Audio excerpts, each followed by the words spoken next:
everybody, and welcome to the Instant Noodles reading. We're so glad you could be here. Instant Noodles is a literary magazine that's completely online that I started actually 4 years ago now when we were Devil's Party Press. Now we're Current Words Publishing. This issue of Instant Noodles is the first issue that was completely curated by Old Scratch Press. Old Scratch Press is, yeah, Robert Fleming is a founding member. It's our short form collective. After I published a couple of issues of Instant Noodles, I reached out to the people that had typically submitted and asked them if they wanted to join a group to try to help get poetry published without costing money, because you know poetry typically doesn't sell a lot and it's a difficult thing. And so Old Scratch Press was born from that. And Robert Fleming, who's going to be up first tonight, is a key part of that. He keeps us on track all the time.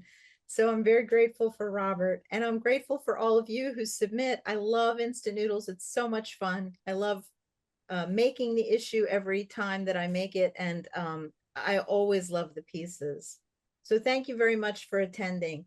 When somebody finishes reading tonight, let's give them a round of applause, and that's another good reason for keeping your mic on. And then we'll go on to the next person. Typically, poetry events are snootier than that, and nobody will clap until the end, but we're not going to do that. This isn't an orchestra. So I'm going to start off with Robert Fleming.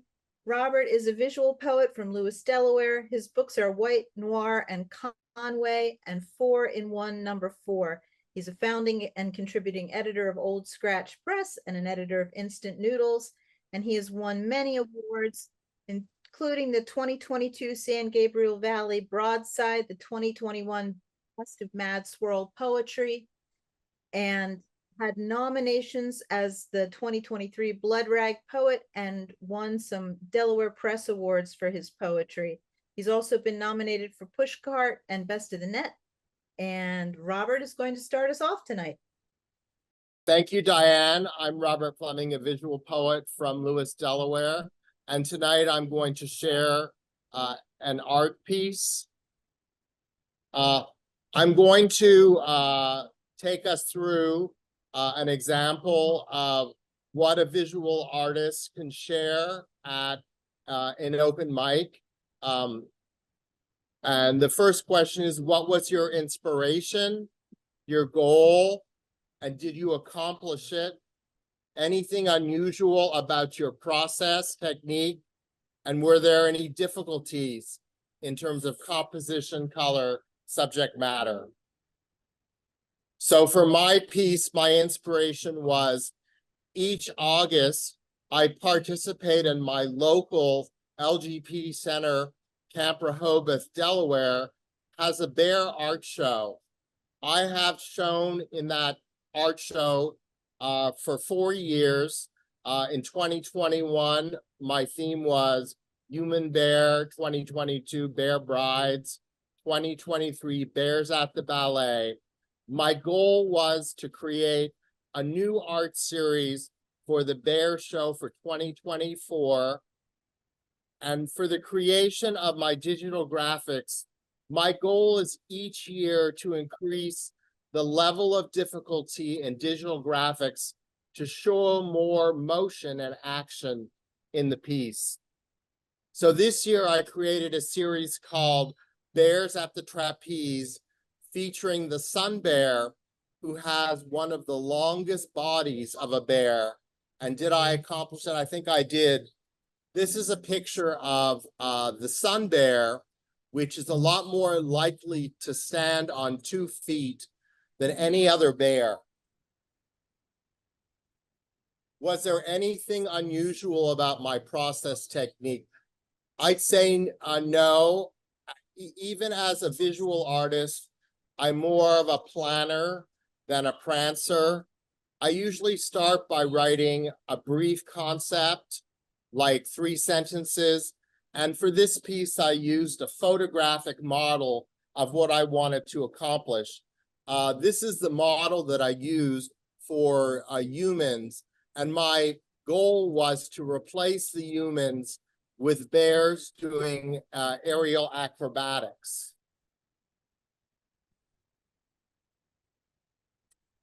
I'm a typical graphic artist. I use typical design tools. I find images.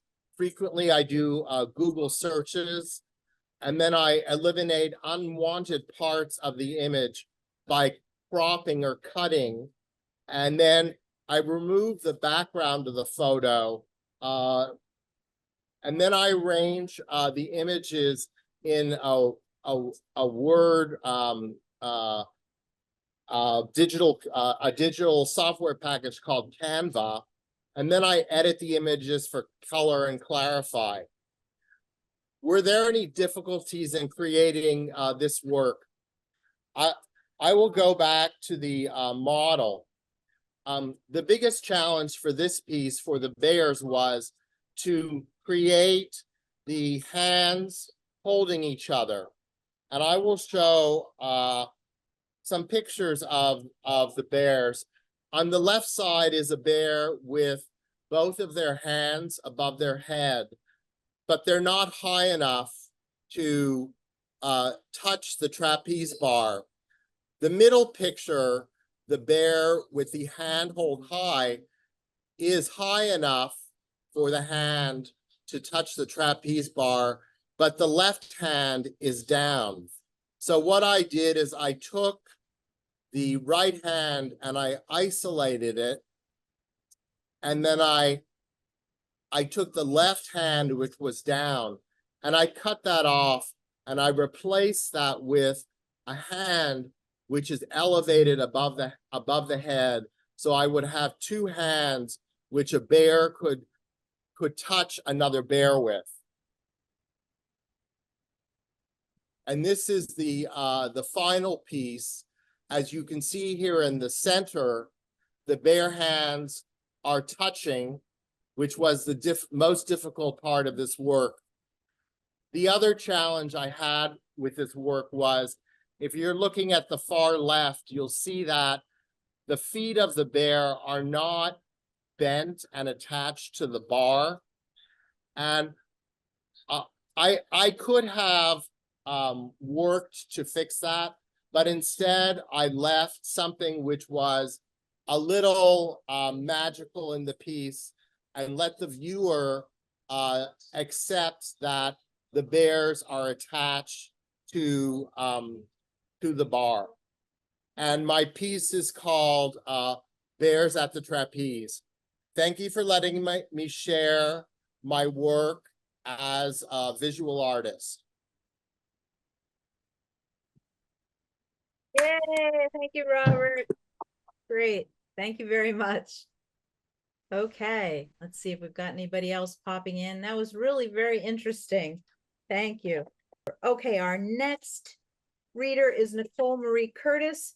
Nicole writes poetry, fiction, and material for live performance. Over the last decade, Nicole's creative work has appeared in Impressions, Turkhead's Review, Best Of, Nailed Magazine, Santanero, Zine, Hoosier Lit, Tramset, Hemet Review, and On Stage at Stages Theater in California State University, Fullerton in Fullerton. Visit her at Cheever's Ghost on Instagram, like John Cheever, Cheever's Ghost, or at N like Nancy, mcvortex.com. Nicole, you're up.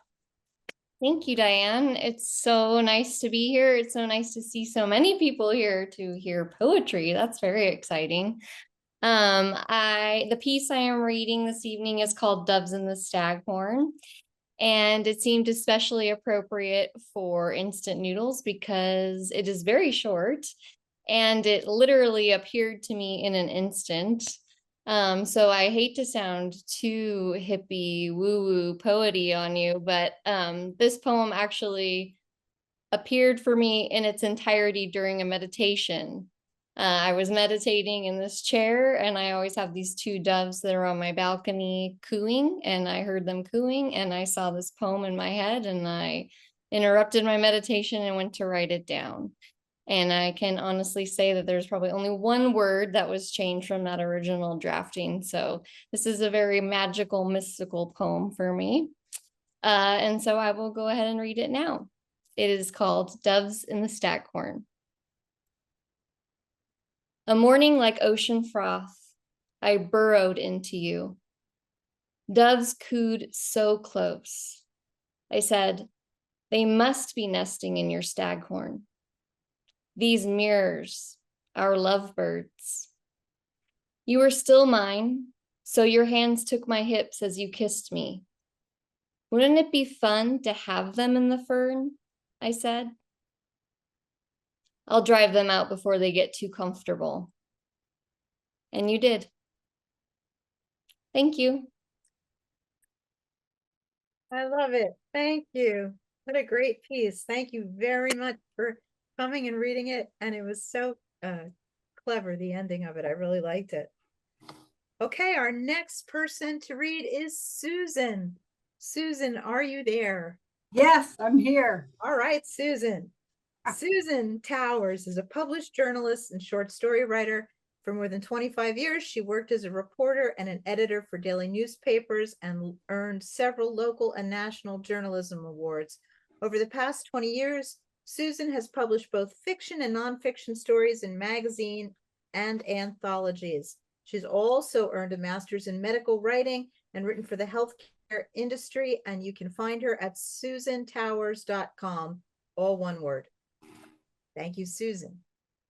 Instant really hit me, and you'll appreciate it when you hear it. It's actually true. I love fiction, and now that I'm not a reporter anymore or an editor or a PR person, I'm really enjoying fiction, but there's a little bit of memoir in my writing as well, and this is what it is.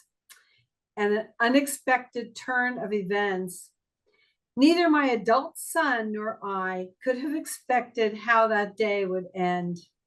It was warm and sunny, clear, dry, lacking in any uncomfortable humor or humidity, more perfect than normal for a mid-Atlantic June day, June 1 to be exact.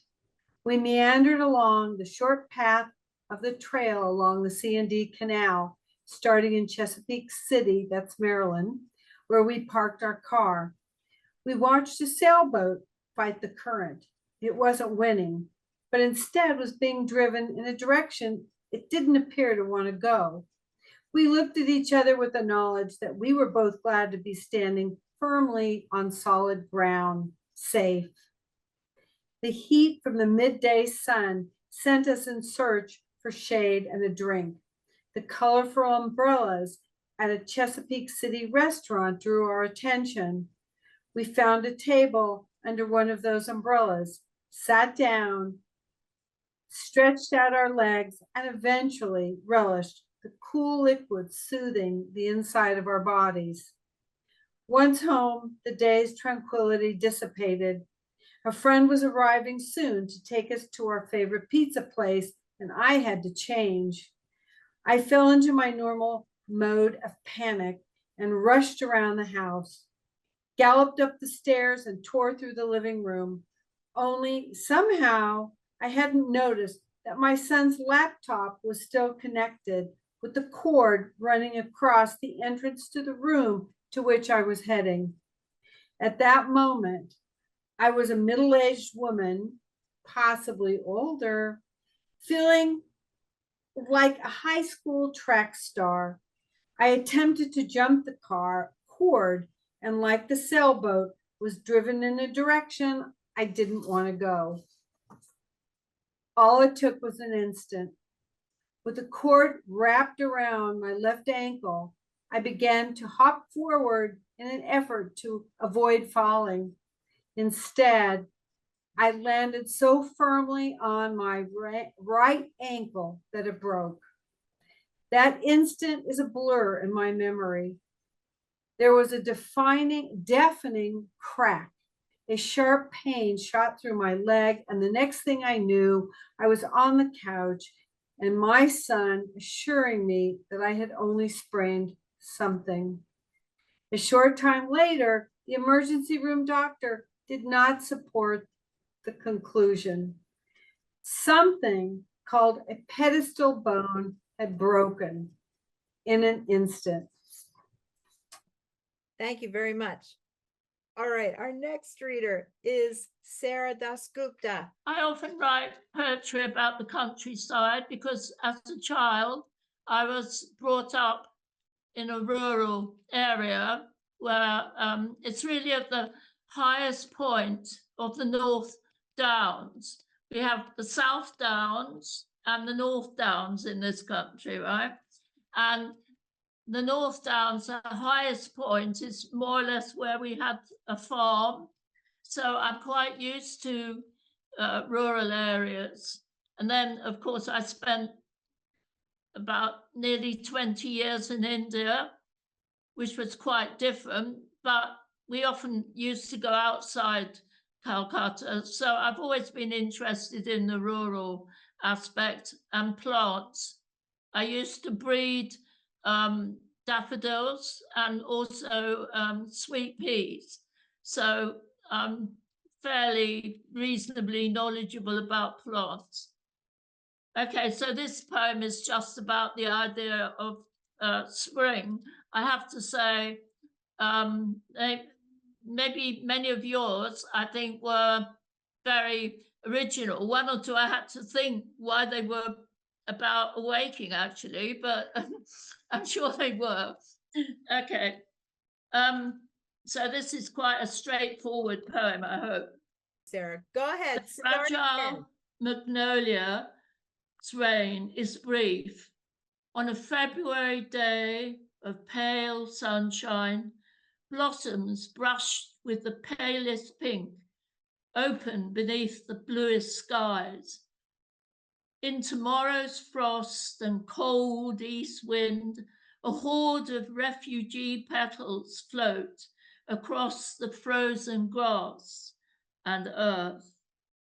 Once, on a spring-like morning, in an instant, a carpet of crocus, yellow, white, purple, woven in the bazaars of Samarkand. Yet, by evening, winter's iron fist has buried springtime's magic rug beneath drifts of whitest damask. End. Thank you, Sarah. Thank you. Thank you for hanging in there with us too. As I always enjoy Sarah's work, and Sarah, you might be surprised to know, writes some nice horror for us too. So if you ever check out one of our horror anthologies, you'll find Sarah in there. Our next reader is John Winfield Hoppin. John is emerging from intersecting social, environmental, and physical catastrophe and is an artist and writer living and working in San Leandro, California. In 2001, John received his bachelor's degree from the California College of Arts and Crafts in Film, Video, and Performance. John has multiple sclerosis and hosts the What's the Matter with Me podcast to find support and explore disability theory. Chernobyl happened on John's 7th birthday. That was quite a momentous event.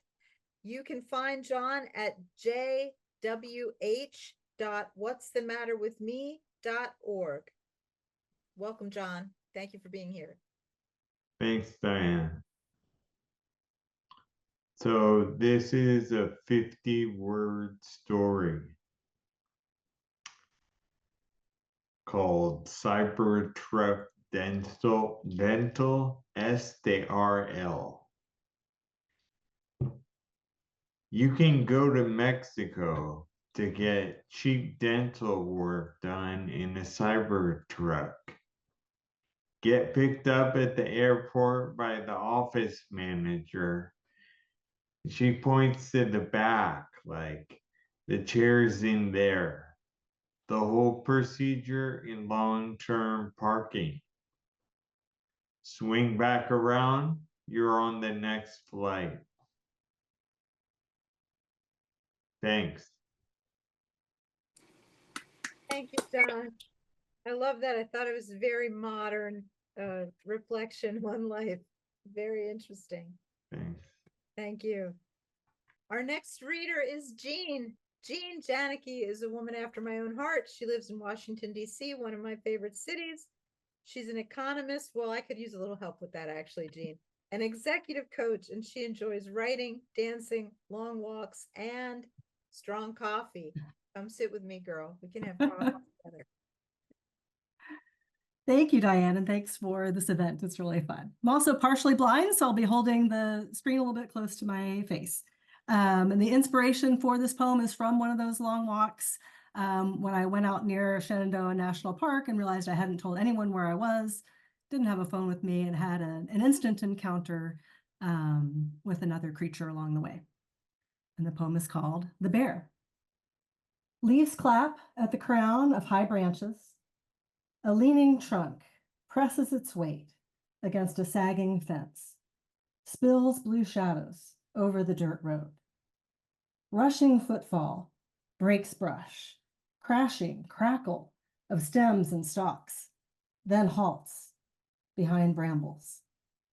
We hear each other's breath in the sudden stillness. Thank you. I loved it, and I thought it went with Robert's image of bears. It was great to have a double bear. That was wonderful. Thank you, Jean. Our next reader is Jennifer Geisinger.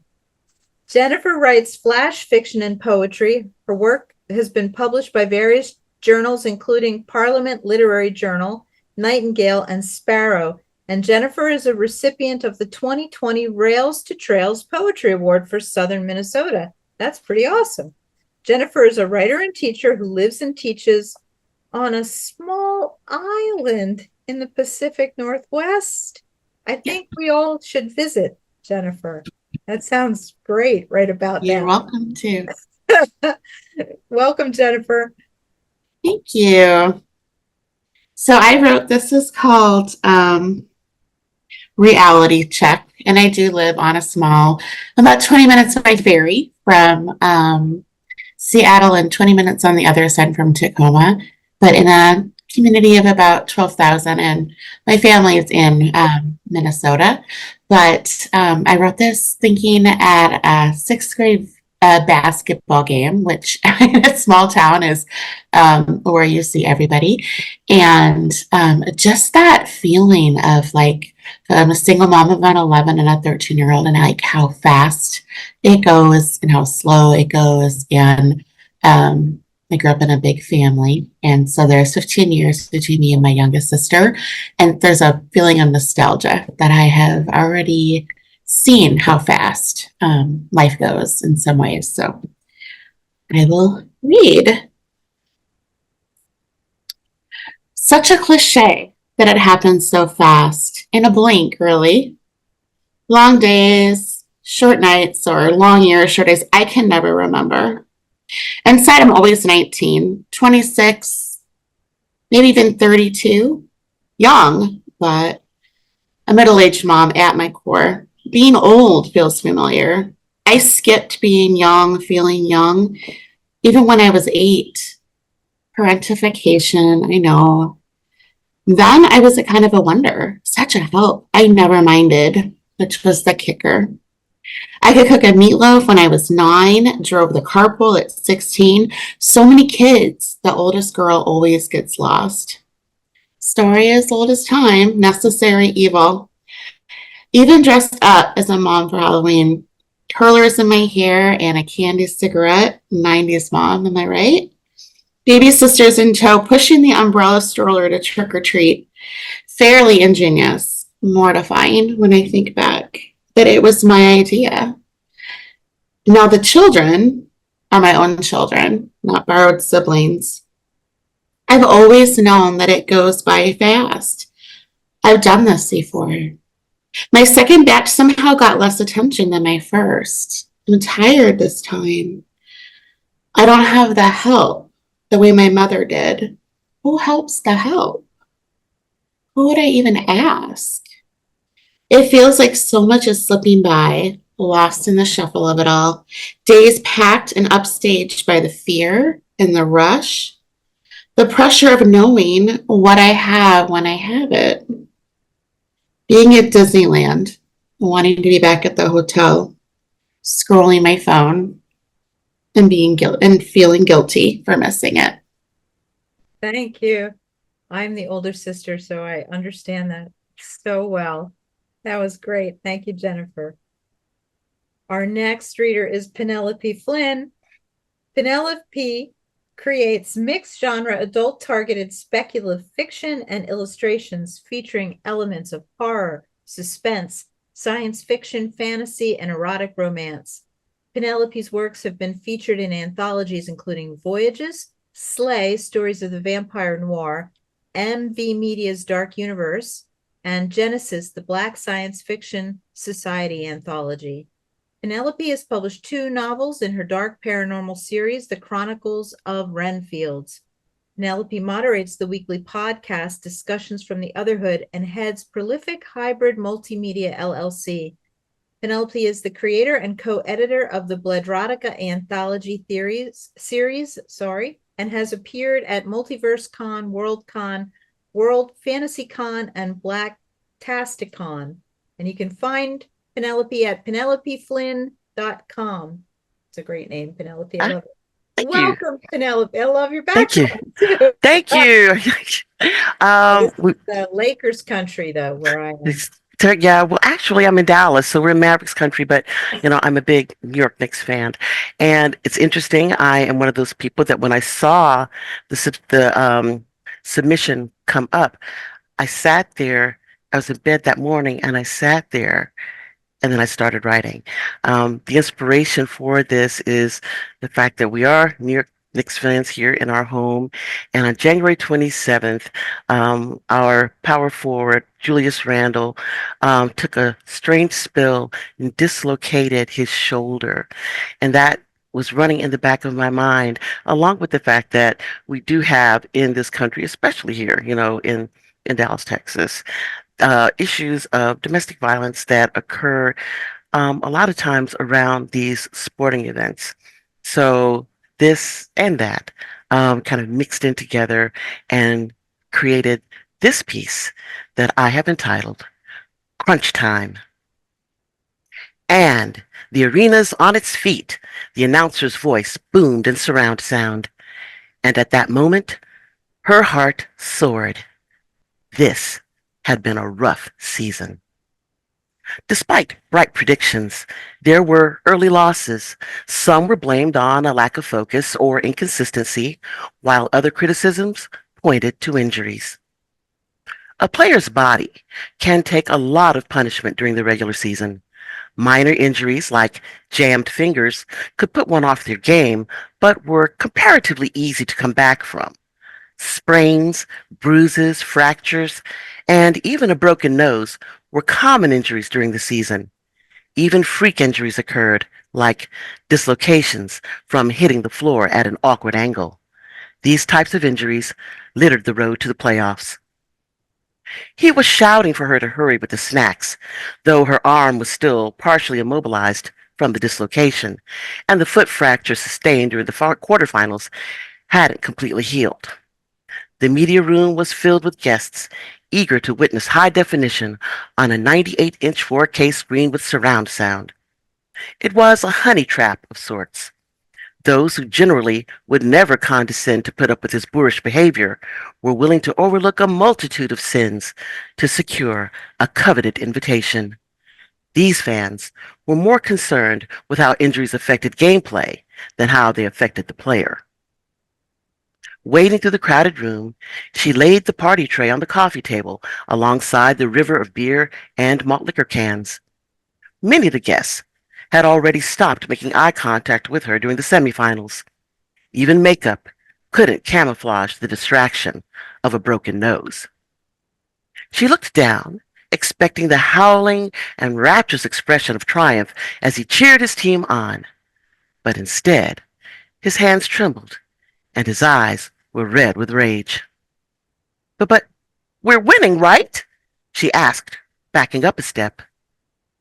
They'll never beat the point spread, he growled, narrowing his eyes, glancing from her face to the paring knife she had left on the tray. Rookie mistake. She only blinked once, and it was in his hand. He stood with the knife in his grip, and she backed up another step. The announcer shouted. It's a mismatch on defense as he drives to the hole, putting a final nail in the coffin to the home team's Cinderella season. But wait! He's lost it! The crowd's gasp exploded in surround sound. The knife dropped from his hand, his gaze shifting to the screen as hers followed the knife. The shot is up. It's behind the arc. A three-pointer. It's good! A roar erupted throughout the room as the ball swooshed through the net. At the same moment, the knife plunged into that open V in the neckline of his shirt. She marveled as the jets of red streamers shot into the air, then watched him fall to his knees, eyes widening in confusion, then horror, frantic as to whether he should pull the knife or leave it be. The cheers around her turned into screams. This has been Crunch Time. That was amazing. It was so the doing the announcement and everything. So this is why sometimes things need to be performed. That was fantastic. Thank you. Thank you, Penelope.